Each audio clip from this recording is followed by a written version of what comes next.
Hi and welcome to another battle report. This is 2000 points between Empire and Warriors of Chaos. To start my deployment, I have a big group of 50 swordsmen. In that unit I have a BSB with armor of metallic iron, 1 up armor save, 6 up ward save.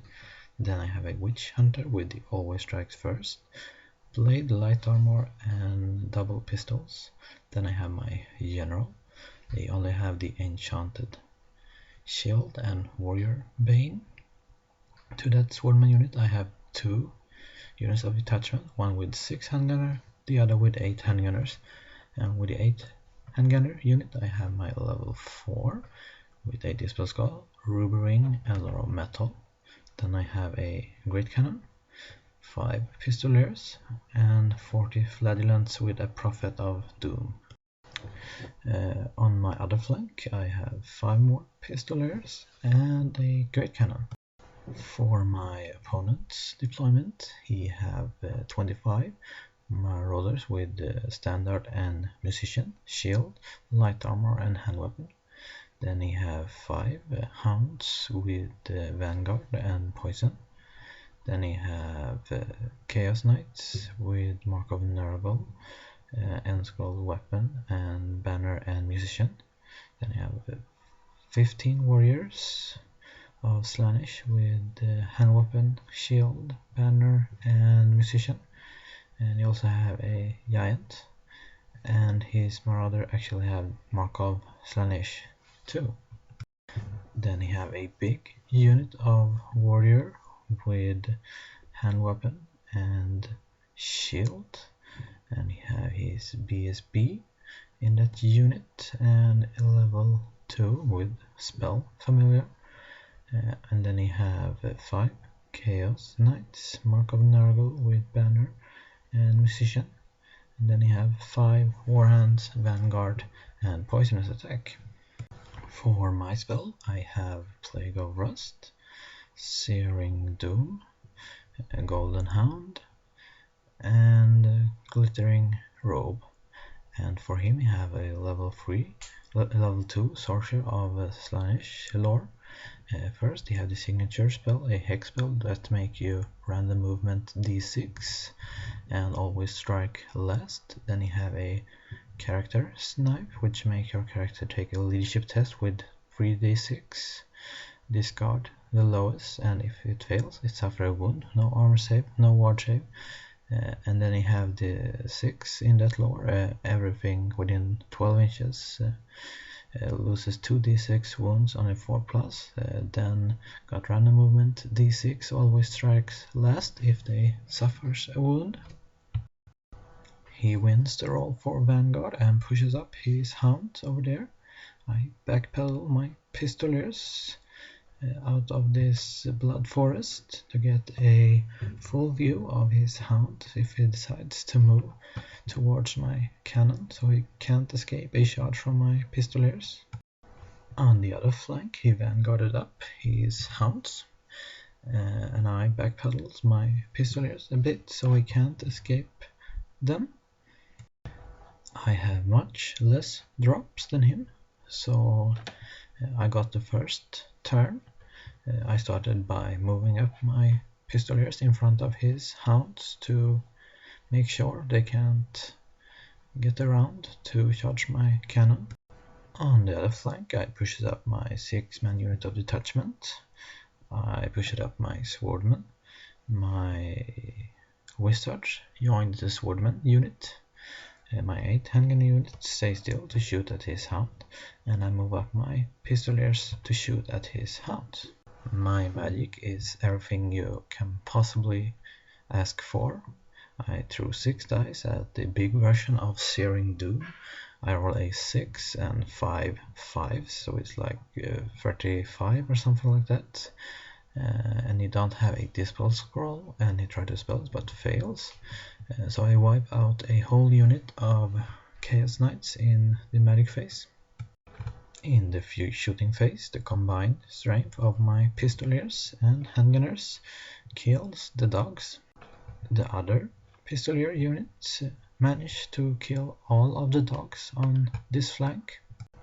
My laser beam sniping cannons takes 4 out of 6 wounds of his giant. And for his first turn, his Chaos Knight charges my pistoliers, and I choose to do the Empire maneuver and flee, which is very good for me, which you will see in my shooting phase, turn 2. And on the other flank, his Marauder pushes forward, his Chaos Warrior pushes forward, his other Chaos Warrior unit also pushes forward. His giant move behind that rock to take cover from one of my cannons, but he is fully visible for the other.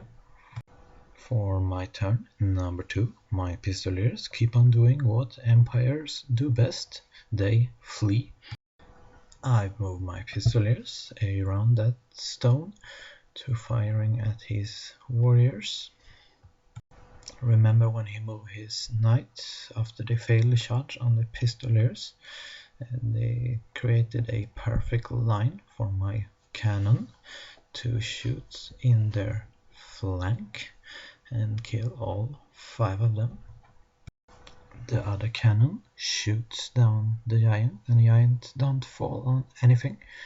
And I also got off Plague of Rust on his Chaos Warriors with additional hand weapon. He starts his turn, number 2, by charging my Swordman with his Marauders. Well, I know this picture looks weird, but that's because I forgot to take a picture of this event.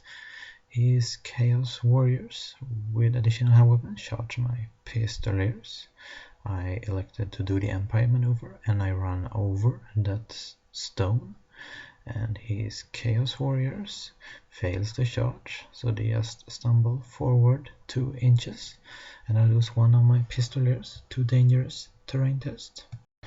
In combat, my Swordsman does not really take a lot of damage, and his Marauder takes some damage and they flee. He roll a double 6, and they run over that impossible terrain. I stumble forward a bit, and his Marauder won't rally. He will actually roll a double 6 for leadership test and then double 6 for running distance again, so he flees off the table. His next turn, for my movement, I move closer to the Chaos Warrior, and I throw out my Witch Hunter, who have suffered a wound from the Marauders, in front of his Chaos Warriors, so he cannot charge my Swordman unit.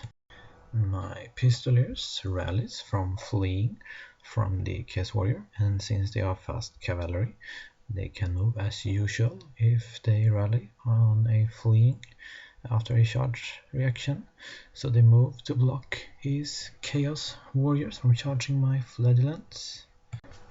In the magic phase, I have a very good magic phase. I first managed Plague of Rust on his Chaos Warriors with additional hand weapon.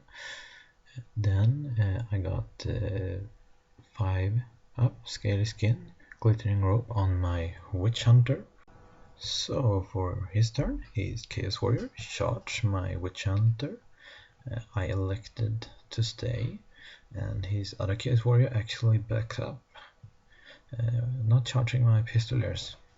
In the magic phase, he got off the Slaanesh sniper spell on my Flagellant on my Prophet of Doom, but since I got leadership 10, I took the dice and I rolled 10, so he survived that.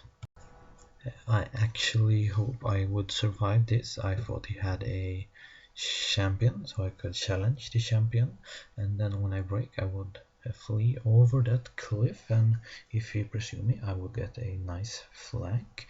If he didn't, I would get away, but since he didn't have a champion, he just killed me outright, but not before I could kill 2 of his Chaos Warriors, 1 from standing shoot and 1 in combat, and then he faced my Swordsman.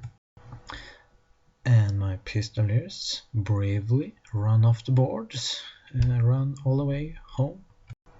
My Swordsman charges his Chaos Warrior, and I once again move up my Pistoliers in front of his Chaos Warriors. In the magic phase, I get off Glittering Roll on my Swordsman. So in that combat, I only loses one Swordsman against his Chaos Warrior. I kill a bunch because he only has 6 up armor save. I break him. I roll double 6 to pursuit, and I catch him. Not a lot happened in his turn. He charges my Pistoliers, he kills them outright. He tried to cast the 6 in Lore of Slaanesh, but I used my Dispel Scroll to stop that this turn. So for my turn 5, my Flagellants run into his Chaos Warriors. In the magic phase, he dispels Plague of Rust on his Chaos Warrior, but I get off Glittering Robe on my Flagellants. And this is after combat. I kill 10 of his Chaos Warrior, I do a wound on his Sorcerer, and I kill one of my own Flagellants. He only managed to kill 8 of my model, so I win by 5. And he breaks, and that is for this game. So it ended up being a pretty big win for the Empire. I think I got 2200 victory points. He got my 2 Pistolier unit, which is 119, and my Witch Hunter, which is like 70-80 points, so we got like 250 victory points. It was a interesting game, I think. At least I think it should have been a little more straightforward, since I have 2 cannon and a very offensive magic. I have him out range, so he should just push us forward a bit more. But it's also hard when I have some chaff unit to throw at him and he can't get rid of them because he don't have any offensive spells to get rid of them, no shooting to get rid of them. So that's it for this game. Thank you so much for watching. Bye bye.